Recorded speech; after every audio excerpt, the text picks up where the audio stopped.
Let's take a look at the 24-25 season for the LA Clippers. Some big surprises, some returns, and in the end, of course, playoff disappointment. Michael Bolton.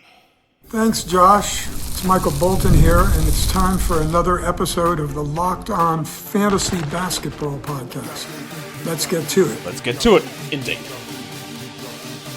You are Locked On Fantasy, your daily NBA fantasy podcast. Part of the Locked On Podcast Network, your team every day.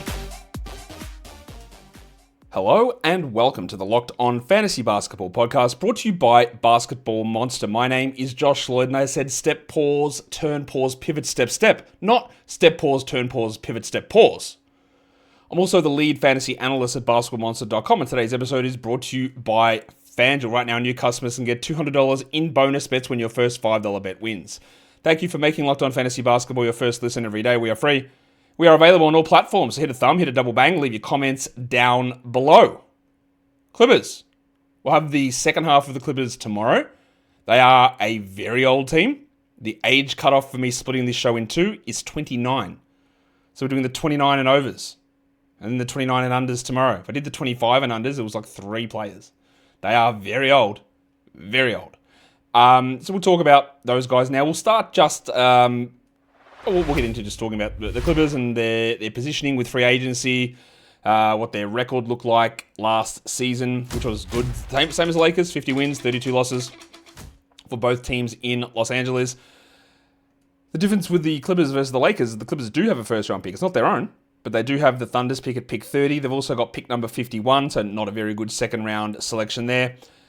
In terms of some of the free agency stuff, it's not... They don't have much that's going to be massively impactful, I don't think. We'll say it that way.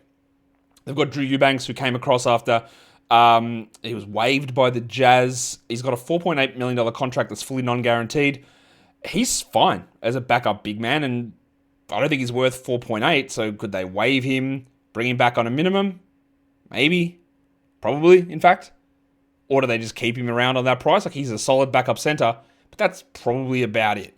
Where things start to get a little bit more interesting is what happens with Jim Harden. We didn't know what would happen with Harden last free agency. We thought he'd be back for the Clippers. We didn't know what sort of deal he would get. He came out without Paul George, without Kawhi Leonard, and was dominating. Now, he might not have been as good as some of the voting for All-NBA and All-Star put him. Our purposes, he was awesome. And he outperformed, in a real-life perspective, $36 million, which is what his player option is. So I expect he declines that player option. I expect 100% that he's back with the Clippers. I don't think there's any doubt about that. But it's more to get more guaranteed money. He's obviously old, 36 or whatever he is. But that sort of money, he outperformed that. He will decline this option, I'm sure, and re-sign. The other one is Nick Batum, who's got a $4.9 million player option. He wants to live in LA. He's awesome at what he does, in the role that he does it. He could easily pick that up, or the Clippers go, here's 3 years, $15 million with an option at the end as well. I expect both Nick Batum and Jim Harden to remain with the Clippers. I don't think much changes there. The only restricted guy on the roster is Trenton Flowers. Did you know that he was on this team? He's a two-way guy who, of course, we never saw. That's not going to matter that much. And the interesting ones, I guess, in terms of free agency are the unrestricted players. Patty Mills, unfortunately, I don't think he's going to get another NBA contract, but Ben Simmons and Amir Coffey were key parts of the rotation. Amir Coffey's been one of those guys who doesn't really have high-level upside, but they slot him into different positions. Hey, can you start for us? Or you're our 11th man, or now you're our 9th man, and you can shoot a bit and you can defend a bit. Whereas Simmons came across after the buyout and played as the Clippers' backup center and played pretty well. I guess if Simmons does return, that negates the need for Drew Eubanks to be there. Simmons, it did feel like the Clippers were able to find better ways to use him than what some of the stuff in Brooklyn had been. But of course, we have to check what his market is, how much, because they're not going to have bird rights to bring him back. And if we know one thing about the Clippers, they're not swimming in salary cap space. So Simmons might be back, but it's all going to depend on how much money he's after, or how much money is offered in other spots. But him as a backup center, it fit pretty well on this Clippers team. So that's, the Harden and Batum ones, I think that's no problem. I think they'll be back. The question here is going to be, Amir Coffey I think will be fine. I think he'll come back. But the Simmons one is going to be the interesting thing. Is can they bring him back? Will they bring him back? Will they afford to bring him back? Will they want to bring him back? Because then it does change some of the way that their second units and some of those rotations work. Like I said, we are talking about the 28 and over. 28 and over? 29 and over, actually, my bad. 29 and over grouping. Wow, that's how old this team is. 29 and over is where I needed to split it. Let's talk about Jim Harden, who is, as I correctly guessed before, 36 years of age. Harden, who had been struggling in previous seasons, some of his rim numbers had dropped. His usage had fallen way off as he was differential to Paul George and Kawhi, then differential to Kyrie and KD in Brooklyn. And this season, with George gone and Leonard out, Harden went crazy. 30 usage, 35 minutes a game. He played 79 games. People avoided Harden in the past because of injuries. He was the third-ranked player. Third. Now, I was all about drafting Jim Harden at the turn, that 11, 12, 13, 14 mark. And where does his ADP actually end up? I don't remember exactly where it ended up, but I know that when things first began in terms of rankings and ADP data releasing, he was sitting in like the 30s or something, which to me was very clearly insane. Obviously, if I had him as highly ranked as I did, and I did. But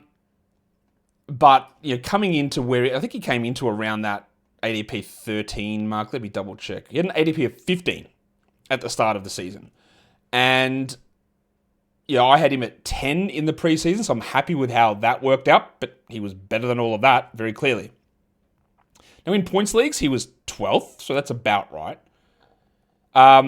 Those numbers down the bottom, they are not Jim Harden's numbers. I do not know why that says that. I am going to fix that.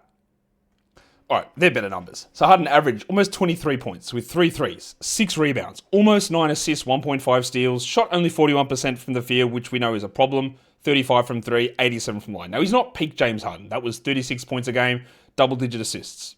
That was 10 free throw attempts per game. But at age 36, being the third best player for fantasy is actually insane. I talked in the Lakers show earlier today about the top 5 players with Luka, Giannis, Shea, Jokic, and Wemby. Didn't include Harden in that mix. I don't know where I'm going to project him out. He's 36. There can be drops, but there's already been the drops. We've seen the usage scale back. We've seen the attempts at the rim and the field goals pull back, and still we got this. Kawhi, second half of the season, was there post-trade deadline. Harden, third. So, is Harden actually okay as a top 6 player? A top 10 player? There's going to be a fall, but there has been a fall, and it's always worth remembering. He was so far ahead of everybody in fantasy for a long period of time. A little bit like Jokic, to be honest. That when you get a fall, you can fall and still land in an unbelievably good spot. And he was way worse than this, but context is always important because 30 usage, the guy that took the step back was Powell. And he was out for that second half, so maybe that impacts Harden, but not really. Harden's so much of a better player than Norman Powell that I think that first round is probably reasonable for another year. I would guess. Wow, I didn't expect that that'd be something we'd be talking about with James Harden, that he'd be back to being a top 5 fantasy guy. But he was. He almost certainly won't go in the top 5 of the drafts, but it might actually be the correct decision to do that. Today's episode, it is brought to you by FanDuel Sportsbook. The NBA Finals, they're on. I don't know who won Game 5. I'm recording it before it finishes. But you know. But that means there's still Game 6 and maybe Game 7 to go. And there's never been a better time to get in on the action, whether it's watching game-winning shots or breakout players. With FanDuel, it's easy to stay in the game before tip-off and live during the game. You've got player props, you've got performance trends, same-game parlays as well. You've got more ways than ever now to play smart and win big. You can see who's showing up in the big moments. Who is the big Game 5 star? Do you think they can repeat it in Game 6? You've got their player props going, there's some same-game parlays. Or do you want to just wait and see how the game unfolds and then place your bets? You can do that on FanDuel as well. And if you're new and you hit your first $5 bet, well, you hit your first if you hit your first bet and it's $5, you get $200 in bonus bets. So it is the perfect time to sign up at FanDuel. Head to FanDuel.com and place your first $5 bet. And if it wins, you get $200 in bonus bets. Make every moment more with FanDuel, an official sports betting partner of the NBA. And don't forget to gamble responsibly. Well, let's talk more about these LA Clippers. We talked Harden. He is the fantasy star, or was the fantasy star of this team last season. Now we move on to the fun guy, Kawhi Leonard. Now, I made a very bold proclamation on Kawhi Leonard with certain things around it, but I said I won't. I was a little worried about the injury with his knee. Clearly, you heard it again, and then we had the stuff with Team USA, and then we hear just before training camp, yeah, he's not ready. So I'm like, done, right? I'm out. That is too many knee surgeries, one knee, too many meniscus things, one knee. I won't touch him in the top 50. Now, initially when I put out my early ranks, I think he's okay, because we didn't even know what had happened to his knee. They hadn't told us, which is pretty standard for the Clippers. So I think I had him in the 25 range, understanding there was still top 10 upside. But multiple knee injuries, and I said, done, out, never top 50 again. And then there was the word of even more of a delay to start the season. I said, I won't take him in the top 100. Now, what I also said at that time was, I am very much well aware that he could easily beat this. And that is totally okay with me. I just won't do it. And I am someone who takes injury risks all the time. Because I study it, and I look at the ways of randomness and ups and downs and hitting value versus or gaining excess value versus just hitting on the nose. Because hitting on the nose gets you a nice fourth place finish. Getting excessive value gets you to first. So, I was out on Kawhi because I think that the knee is going to be a continual problem, and he didn't start forever. He played 37 games. He was the 43rd ranked player, but we understand it took him a while to ramp up. He got to 32 minutes in total, but post-deadline he was 20th. He averaged 22, 6 and 3, 1.6 steals, 50, 81 and 41. Elite efficiency stuff. You'll notice that the Delta numbers don't like him for the advanced metrics, which is interesting. He was on ball 75th percentile, offensive load 85th, not super high, but everything else is just normal Kawhi. And maybe he plays 34 minutes a game, 35 minutes a game, all of next season. But guess what? I'm not drafting him. Because the problem that existed before this season still exists. Him playing 37 games without getting hurt doesn't mean his knee is magically better. Doesn't mean anything like that. Will they go through next season? All right, Kawhi, you're not playing until January just so we can get you through until the playoffs? No, they won't. He'll play. He even played a back-to-back this season, which is unbelievable news. It's huge to do that. But with my understanding of what his knee issues are, multiple meniscus surgeries, a torn ACL, the degenerative tendinopathy, I don't care. I don't care that he was good for 37 games. In head-to-head, you can't rely upon this because you know what might happen? The 37 games might be from October to December, and then he's not there the second half of the year. It was great that he was there in the fantasy playoffs. Fantastic. But there's no guarantee of any of that. In Roto, I get it. I'm still not doing it in the top 50. Not at all. I love Kawhi. He is 34. I don't trust the knee. I will not be drafting him. You can decide to do it however you want. But even though, he played that 37 games, he played back-to-backs, he ramped up, he looked good, it doesn't change my assessment. Because my assessment wasn't based on emotion. It wasn't based on, he was hurt again, so I'm not doing it again. It was based on, that is one too many knee surgeries in that knee. I will not go back to it. Much like I would not go back and draft Joel Embiid. Because it's too many knee surgeries. That knee will never recover, and he's always going to be in and out of lineups. And that's where I'm at with Kawhi. So it was great. I love watching Kawhi. He's one of the best players literally of all time. He's a great fantasy contributor. But you don't have any reliability of how much he plays, when he plays those games, and we're at the age where he's 34 now. Could there be a little bit of decline baked in? Is that 20th post-deadline, is that best case now?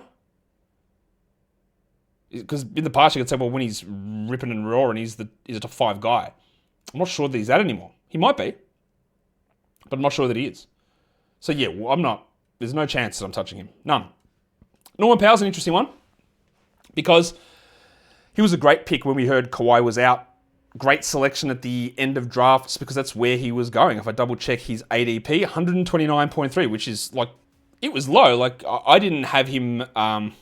Where did I have him pre-draft? Let me just double check. Yeah, I had him around 120th, so not that different. So I was way off on it. In the end, he finished ranked 90th. Points, leagues, and category, 31 fantasy points. And you'll notice the big change. 49th pre-deadline, 296th post-deadline. Now, post-trade deadline, he did have some hamstring issues. But as I banged on and on and on and on and on about Norm Powell during the season, he was shooting the lights out at a really high level, including his two-pointers. But he's also, the usage was through the roof, and when Kawhi returned, it was no longer going to be through the roof. He was going, and he did the thing where usage, minutes, efficiency, all up at the same time. So he was rolling top 30 for this long period of time. He looked unstoppable. Look at his DPM and drip delta. Like, he improved a lot. He was great. There's no denying that Norman Powell had a really, really strong period of time. But he is one of these players. You know the player I'm going to say. A guy that scores, he does it really efficiently. 42 from 3, 48 from the field, 80 from line, really efficient. He doesn't do anything else. Like, nothing else. 3 rebounds, 2 assists, 1.2 steals. In the end, he was at 22 points on 27 usage. But we understand that when Kawhi came back, the usage plummeted. The efficiency fell off because it was bound to, not because Kawhi returned, because it was bound to. And he doesn't do anything else. He needs to be in a position where he is the number 2 guy, number 1 guy. Every shot needs to fall at a really high level, and then he looks great. And it does show up really good when you see you go, man, Norman Powell did it again, 30 points, 52% shooting, he hit 5 threes. It's great. And we tend to ignore the 3, 2, 1 rebounds, assists, steals. Because when the thing that was inflated artificially, well, not even artificially, that the team didn't go, you are our main usage guy, Norm, that is how we're building our squad. They're like, you're going to have to do a little bit more, my guy, because Kawhi's out. Now, this is coming on the back of me saying, I don't trust Kawhi, I don't know if he's going to play. So it is very possible that Norman Powell next season will have half a season that's closer to that top 50 number, because he might be able to get the usage back. But it is also possible that if he has a shooting slump when the usage is up, and then he shoots really well when the usage drops back down, that it won't look as good. The hamstring injury was a real problem. They mismanaged that early on. He came back way too early, and then he was out for a long period of time, so he ended up with only 60 games. But the inherent problem with this sort of a player is he needs to be in a spot where he is the number 1 or number 2 guy, and 27 usage is really high. He improved a lot. But we saw it. It was really clear. When Kawhi was back, Norm was the 3rd guy, and he was close to useless for 12-team category leagues and for points leagues. He was close to useless. And, where does he get drafted? Do people go 60 for him? Is he outside the top 100? I'd take him around 100-ish. Understand there'll be spikes, but it could also be bad because you got no buffer. There's nothing else that can happen. And when your usage is down and the only thing that could buffer it is efficiency, well, efficiency needs volume to really make a difference. And his numbers, 48 and 80, while they're strong, they're literally just average. They're not good, they're average. So what are his good categories here? Points? Yes. Threes? Yes. Anything else? Literally no. Below average rebounds, below average assists, about average steals, below average blocks, bang on average field goals, bang on average free throws. So he's above average in 2 categories.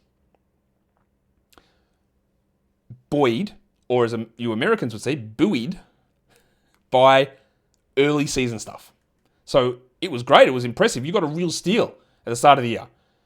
But that's one of those ones where how do you time the sell high on it? Because it was obvious. I put him on the sell high shows all the time.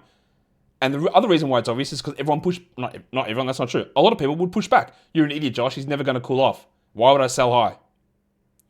And sometimes the sell high, you get more if you sell high early.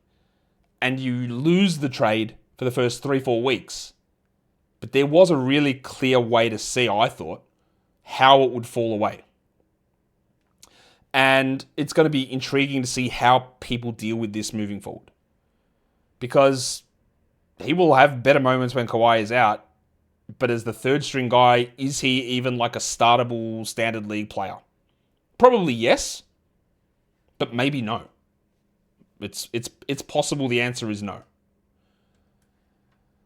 We got a couple more guys in the 29 and over grouping on the Clippers. So let's dig into the rest of those guys now. Because they're the big 3 names there. Obviously, the other big name, Clippers-wise from fantasy, was an absolute draft steal, who was much more of a draft steal than Norman Powell. That's Ivica Zubac. He's going to be on the second show about the Clippers. Let's talk about Kris Dunn, who... kudos to Kris Dunn. Now, I did not like Kris Dunn as a draft prospect. I thought, old guy, can't shoot, low usage, don't love it. Makes no sense to me at that pick. Hated it, right? He was basically out of the league, and he sort of reinvented himself. He was trying to be made into a point guard, and he said, all right, what I'm going to do is be one of the best perimeter defenders in the NBA. Move away from the offense. It's not going to happen for me. I'll work on things, but I'm just a defense guy. And he is literally one of the best defensive players in the NBA. He averaged 1.7 steals in 24 minutes. He was the 141st ranked player and you'll notice 122nd post-trade deadline. When Kawhi returned and when Powell was out, he started big chunks of games for them. But he started, but he didn't play big minutes. 24 to me is right on the border of what Kris Dunn needs to be a useful fantasy guy. Like it's right on the border. Now, of course, the Yahoo 9cat total would suggest that he was the 85th best player, meaning that you'd grab him in round 8, the end of round 7. Sure. He averaged 6 points with 1-3, 3 rebounds, 2.8 assists. This also goes into the Norman Powell thing. Kris Dunn averaged more rebounds and more assists than Norman Powell.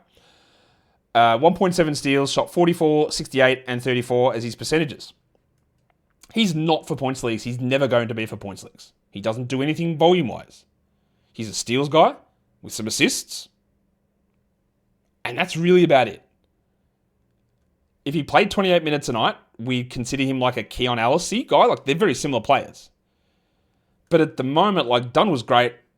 Big improvements. Look at his Darko and his drip delta, 93rd percentile. Deflections, 94th percentile.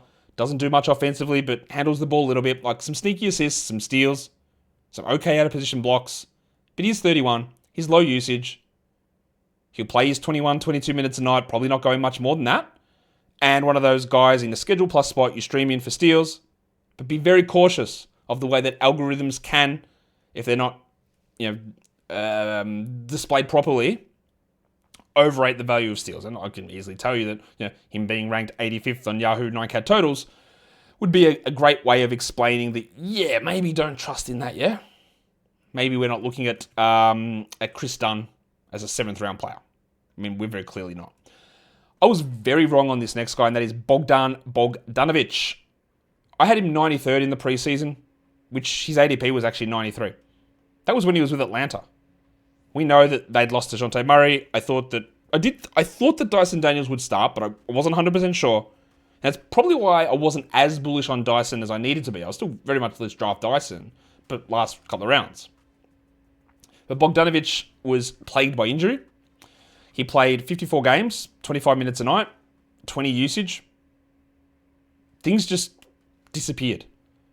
He was traded to the Clippers and he sort of regained some of his form, but shot 36% from 3 only. Assists were well down, averaged 11 points.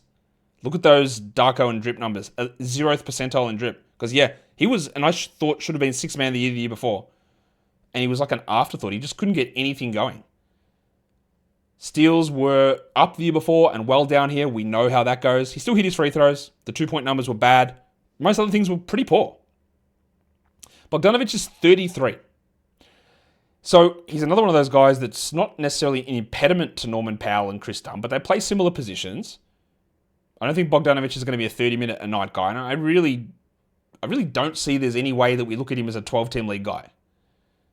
There'll be moments where he looks better, and if he comes in fully healthy and gets back to 39% shooting, and we see the usage go to 23 and he plays 30 minutes, then absolutely. But the way that it's shaken out at the moment, I don't think that's going to happen. Harden, Dunn, Powell, Leonard, Zubats, and then there's Bogdanovic. I find it hard to see exactly how he's going to be able to do enough on this team at the moment, with the way that it's currently constructed, for us to get excited about it. And I do worry at that age, with the way that the knee stuff and now the hamstring stuff has added up, that the little punch that he had the year before doesn't really ever come back. And I think that's probably a reasonable way of looking at it. Speaking of Nicolas Batum, people ask me this question all the time, and I never really know how best to answer it. And it's a tough thing to do in season, but they go, who are the best players who are bad at fantasy and vice versa? The players who are really good at fantasy but bad in real life. Cameron Thomas. He's not even that good at fantasy. This guy might be one of the best role players in the entire NBA and has been for years, which is wild considering what he used to be in Portland, where I can't believe we overpaid this guy. Look at making him his number one option. He was always a guy that just does everything and doesn't need to score. And he's just, much like Kris Dunn, he's just turned that up. 9 usage. This man is 36 years old. Yep, we get to the playoffs and he starts playing 28 minutes a night. 2% or 2nd percentile offensive load. He doesn't do anything. He doesn't have to carry anything. He sits there, he hits corner threes. 43%. 81 from the line. 0.7 steals, 0.5 blocks, 1 assist. They're not good numbers. But his impact is. He's an incredibly impactful player, especially when you get into the playoffs and you see just the impact that he has as a ball-moving, defensive, switchable player who's really hard to cope with in terms of being a three-point shooter. But for our perspective, it's not happening, is it? Fantasy-wise, he was 290th for the season. He played 18 minutes a night. There'll be occasions, again, schedule plus spots, where you'll get a handful of steals with some assists and threes. You go, well, that might help me just a little bit here. But overall, we don't need to care about it. He's great in real life, but for fantasy, the value isn't there. And this man, the last man we're going to talk about in this show is Patty Mills, who's had an unbelievable career. We all know about Olympic Patty. He's an Australian basketball legend. He's had many strong moments in the NBA, but unfortunately it's over for him. He's 37, rightfully so it's over. He's 37, he still hit his free throws at a really high rate, played only 29 games, he averaged under 1 assist, shot 38 from the field, 4 points a game. I expect that he's down in the NBL next season, would be my guess. He wasn't he had some moments of being competent with the Clippers, and just being able to sort of handle the backup point guard role at times, but with Simmons there, Bogdanovic, Dunn, I'm not sure that there's any real need for him to be around, and I can't really see, outside of locker room stuff, why an NBA team would be bringing him in. Now, he sort of bounced around in that role for the last 2 years, after some really, obviously, strong performances over his career.